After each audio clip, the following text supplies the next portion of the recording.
आदरणीय प्रधानाध्यापक, माननीय शिक्षकगण एवं मेरे प्यारे प्यारे सहपाठियों, आपको विदित हुआ कि आज हम एक विशेष शुभ अवसर पर एकत्रित हुए हैं, जिन्हें हम गणतंत्र दिवस के नाम से जानते हैं। इस वर्ष हमारा 71वां गणतंत्र दिवस मनाया जा रहा है। मेरा नाम सत्यम कुमार है और मैं कक्षा 9वीं का विद्यार्थी हूँ। सबसे पहले मैं आपको शुक्रिया देना चाहूँगा, क्योंकि आपने मुझे यह मौका दिया है कि मैं आपके सामने इस पर्व और अपने प्यारे से देश के बारे में कुछ बता सकूं। देशभक्तों ने त्याग, तपस्या और बलिदान की अमर कहानियां 26 जनवरी का पर्व समेटे हुए है। अलग अलग उत्सर्ग और शौर्य का इतिहास भारत की भूमि पर पग पग अंकित है। किसी ने सच कहा है, कण कण में सोया शहीद है, पत्थर पत्थर है इतिहास।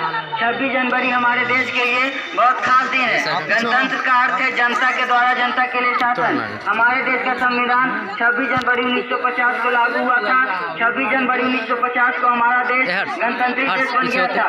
इस दिन जातीय हम वर्ग के लोग इसको एक साथ मिलकर मनाते हैं। आप सभी को पता होगा कि रिपब्लिक या गणतंत्र का मतलब क्या होता है। अपने राजनीतिक नेता को चुनने का अधिकार देश में लोगों के ऊपर होता है। भारत के महान स्वतंत्रता सेनानियों ने कड़ी मेहनत और संघर्ष से ही हमारे देश को, भारत को पूर्ण स्वराज दिलाया था। उन्होंने हमारे लिए बहुत कुछ किया, जिनका नतीजा यह है कि आज हम अपने देश भारत में आराम से रह सकते हैं। भारत देश में कुछ महान भारतीय स्वतंत्रता सेनानियों नेताओं में इन महान नेताओं के नाम आता है: महात्मा गांधी, भगत सिंह, चंद्रशेखर आजाद, लाला लाजपत राय, सरदार वल्लभ भाई पटेल। स्वतंत्रता सेनानियों ने हमारे देश को आजाद कराने के लिए अपनी जान न्यौछावर कर दी थी और इनके महान कार्यों के लिए आज भी हम इनका नाम आदर के साथ लेते हैं।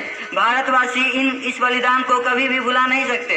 हमारे प्रथम राष्ट्रपति डॉक्टर राजेंद्र प्रसाद ने कहा था, हमने संविधान और संघ में हमारे पूर्ण महान और विशाल देश के अधिकार को पाया है, जो देश में रह रहे सभी पुरुष और महिलाओं के कल्याण की जिम्मेदारी होती है। यह बहुत शर्म की बात है कि आज़ादी के इतने वर्षों के बाद भी आज अपराध, भ्रष्टाचार और हिंसा जैसी समस्याओं से लड़ रहे हैं। अब समय आ गया है कि हम दोबारा साथ हो हिंसा जैसी समस्याओं को जड़ निकाल फेंके। अब हमें अपने भारत देश को सफल, विकसित और स्वच्छ देश बनाना होगा। आओ करें प्रतिज्ञा हम सब। इस पावन गणतंत्र दिवस पर हम सब बापू के आदर्शों को अपनाएंगे, नया समाज बनाएंगे। भारत माँ के वीर सपूतों का बलिदान को हम व्यर्थ न जाने देंगे। जाति धर्म के भेदभाव से ऊपर उठकर नया समाज बनाएंगे। एक बार फिर आपको अपने भाषण को ध्यान से सुनने के लिए धन्यवाद देना चाहूँगा। जय हिंद, जय भारत।